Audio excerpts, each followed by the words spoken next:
आप सभी को जय मसीह की प्रियों। आप सभी का फिर से एक बार स्वागत है हमारे YouTube channel God Jesus inspired में। प्रियों, आज की इस वीडियो में हम बाइबल के अत्यंत महत्वपूर्ण और गंभीर विषय पर बात करने वाले हैं। हम बात करने वाले हैं उन 7 महापापों की जो परमेश्वर की व्यवस्था के विरुद्ध हैं। यह पाप न केवल हमारे और परमेश्वर के बीच की दूरी को बढ़ाते हैं, बल्कि हमारी आत्मा को विनाश की ओर ले जाते हैं। कभी आपने सोचा है कि क्यों हम में से कई सारे लोग शांति, सुख और सच्चे आशीर्वाद की कमी महसूस करते हैं, जबकि हम वे परमेश्वर पर विश्वास रखते हैं, हर रोज प्रार्थना करते हैं, बाइबल के वचनों का अध्ययन करते हैं? क्या कारण है कि हमें लगता है कि हमारी प्रार्थनाएं अनसुनी रह जाती हैं, या हमारा जीवन निरंतर संघर्ष और तनाव से घिरा रहता है? तो प्रियों, बाइबल के अनुसार इन सभी का एक ही कारण है, वो है पाप। प्रियों, बाइबल हमें यह सिखाती है कि कौन सी बातें हमें परमेश्वर के करीब लाती हैं और कौन सी बातें हमें उनसे दूर कर देती हैं। बाइबल हमें न केवल एक मार्गदर्शन प्रदान करती है, बल्कि यह हमें उन खतरनाक जालों से भी अवगत कराती है जो हमारी आत्मा को फंसाकर हमें परमेश्वर से दूर ले जाते हैं। इन जालों को हम महापाप कहते हैं। ये महापाप न केवल हमारे व्यक्तिगत जीवन को प्रभावित करते हैं, बल्कि समाज, परिवार और यहां तक कि हमारे आध्यात्मिक संबंधों को भी कमजोर कर देते हैं।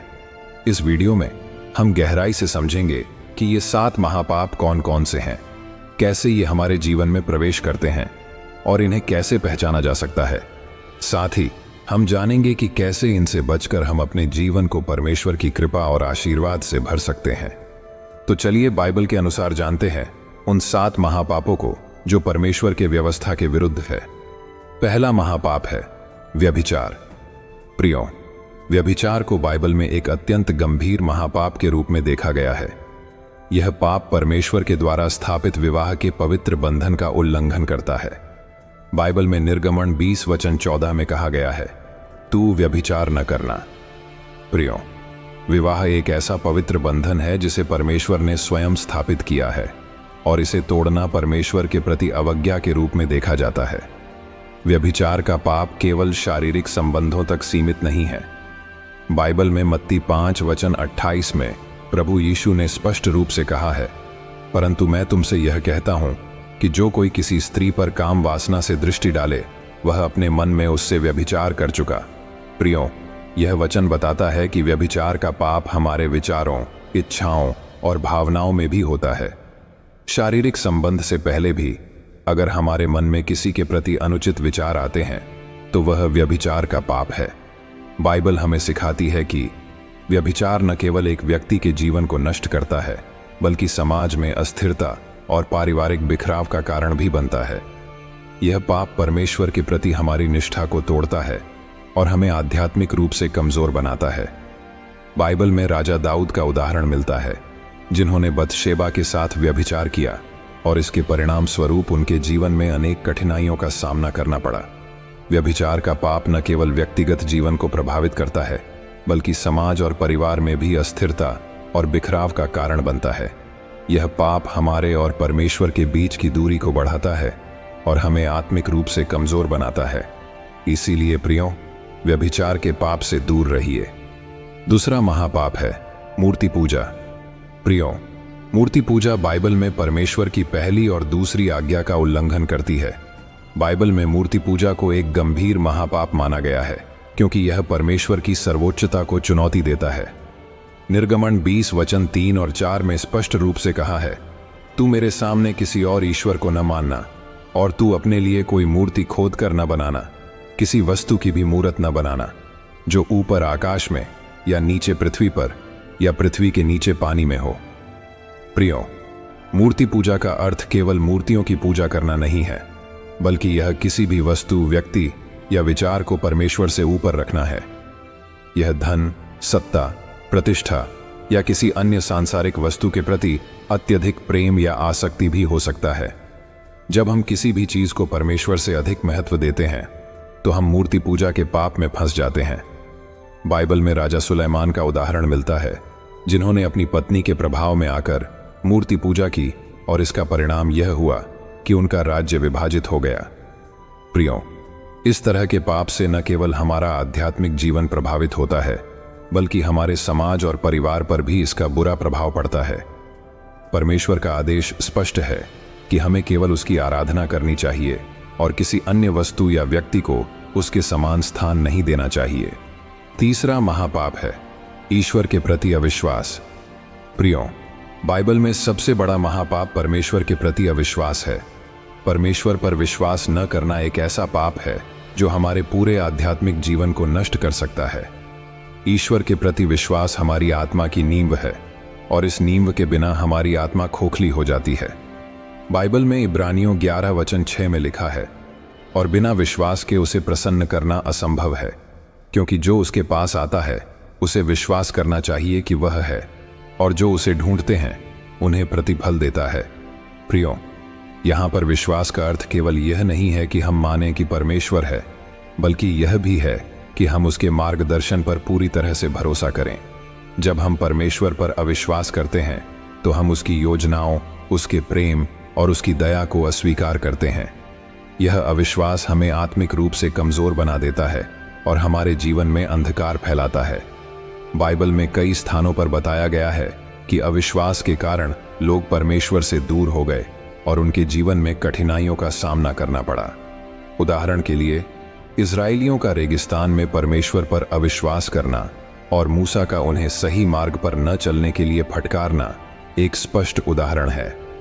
यह अविश्वास न केवल व्यक्तिगत जीवन को प्रभावित करता है, बल्कि पूरे समाज में नैतिक और आध्यात्मिक गिरावट का कारण बनता है। चौथा महापाप है हत्या। प्रियों, बाइबल में हत्या को सबसे गंभीर महापापों में से एक माना गया है।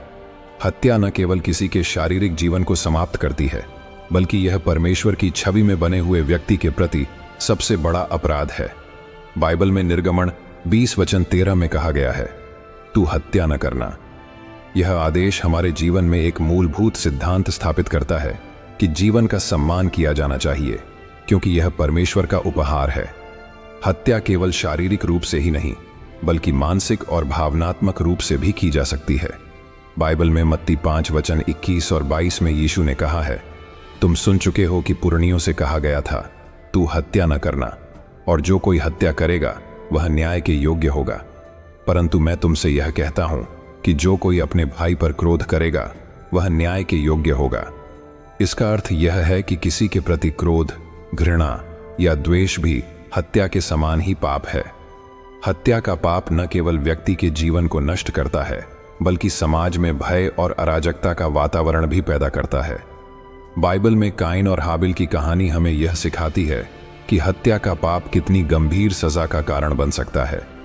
काइन ने अपने भाई हाबिल की हत्या कर दी और इसका परिणाम यह हुआ कि वह परमेश्वर से दूर हो गया और उसे अपने जीवन में लगातार संघर्षों का सामना करना पड़ा। प्रियों, हत्या का पाप न केवल हत्यारे के जीवन को नष्ट करता है, बल्कि उसके परिवार और समाज पर भी इसका गहरा प्रभाव पड़ता है। इसीलिए इस पाप से दूर रहिए। पांचवा महापाप है लालच। प्रियों, लालच बाइबल में एक गंभीर महापाप के रूप में वर्णित है। यह पाप हमारे हृदय में उस असंतोष को उत्पन्न करता है जो हमें परमेश्वर की दी हुई आशीषों से दूर कर देता है। बाइबल में निर्गमन 20:17 में कहा गया है, तू अपने पड़ोसी के घर का लालच न करना। तू अपने पड़ोसी की पत्नी का, उसके दास दासी का, उसके बैल गधे का या किसी भी वस्तु का लालच न करना। लालच का अर्थ है किसी अन्य की वस्तुओं या संपत्ति की अत्यधिक इच्छा करना, जिससे हमारे मन में असंतोष और ईर्ष्या उत्पन्न होती है। लालच न केवल हमारे आध्यात्मिक जीवन को प्रभावित करता है, बल्कि यह हमारे सामाजिक और पारिवारिक जीवन में भी अस्थिरता का कारण बनता है। प्रियों, बाइबल में 1 तीमुथियुस 6:10 में भी यह कहा गया है कि लालच सभी बुराइयों की जड़ है। इसका अर्थ यह है कि लालच से उत्पन्न अन्य पाप जैसे चोरी, हत्या और व्यभिचार हमारे जीवन में प्रवेश कर सकते हैं और हमें नैतिक और आध्यात्मिक रूप से गिरा सकते हैं। लालच का पाप हमें परमेश्वर की दी हुई आशीषों की कद्र करने से रोकता है और हमें उन वस्तुओं की ओर आकर्षित करता है जो हमारे लिए नहीं है। इसका परिणाम यह होता है कि हम अपने जीवन में असंतोष, तनाव और दुख का सामना करते हैं। बाइबल में यहूदा इस्करियोती का उदाहरण मिलता है, जिसने लालच के कारण यीशु मसीह को धोखा दिया। और इसका परिणाम यह हुआ कि वह आत्महत्या कर बैठा। यह कहानी हमें यह सिखाती है कि लालच कितना खतरनाक हो सकता है और इसके परिणाम कितने विनाशकारी हो सकते हैं। प्रियो, लालच का पाप हमारे और परमेश्वर के बीच की दूरी को बढ़ाता है और हमें आत्मिक रूप से कमजोर बना देता है। इस पाप से बचने के लिए हमें अपने जीवन में संतोष और आभार की भावना विकसित करनी चाहिए और परमेश्वर की दी हुई आशीषों की कद्र करनी चाहिए। छठा महापाप है झूठ बोलना। प्रियो, झूठ बोलना बाइबल में एक गंभीर महापाप के रूप में वर्णित है। परमेश्वर सत्य का प्रतीक है और झूठ बोलना उसके चरित्र के विरुद्ध है। बाइबल में निर्गमन 20:16 में स्पष्ट रूप से कहा गया है कि तू अपने पड़ोसी के विरुद्ध झूठी गवाही न देना। प्रियो, झूठ बोलना न केवल किसी को धोखा देना है, बल्कि यह समाज में विश्वास और न्याय की नींव को भी कमजोर करता है। बाइबल में शैतान को झूठ का पिता कहा गया है। यह स्पष्ट करता है कि झूठ बोलना एक ऐसा पाप है जो हमें शैतान की ओर ले जाता है और हमें परमेश्वर से दूर करता है। झूठ बोलने से न केवल व्यक्तिगत संबंधों में दरार आती है, बल्कि समाज में भी अराजकता और अविश्वास का वातावरण पैदा होता है। बाइबल में अनन्यास और सफीरा का उदाहरण मिलता है, जिन्होंने पवित्र आत्मा से झूठ बोला और इसके परिणाम स्वरूप उनकी मृत्यु हो गई। यह कहानी हमें यह सिखाती है कि झूठ बोलना कितना खतरनाक हो सकता है और इसके परिणाम कितने गंभीर हो सकते हैं।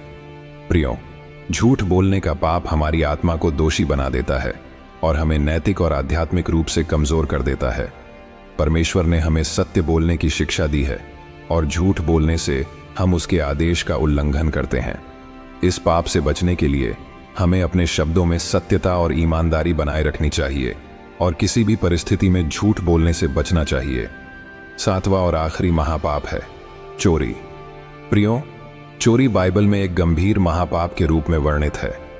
यह पाप न केवल समाज में एक गंभीर अपराध के रूप में देखा जाता है, बल्कि यह परमेश्वर की व्यवस्था का भी उल्लंघन है।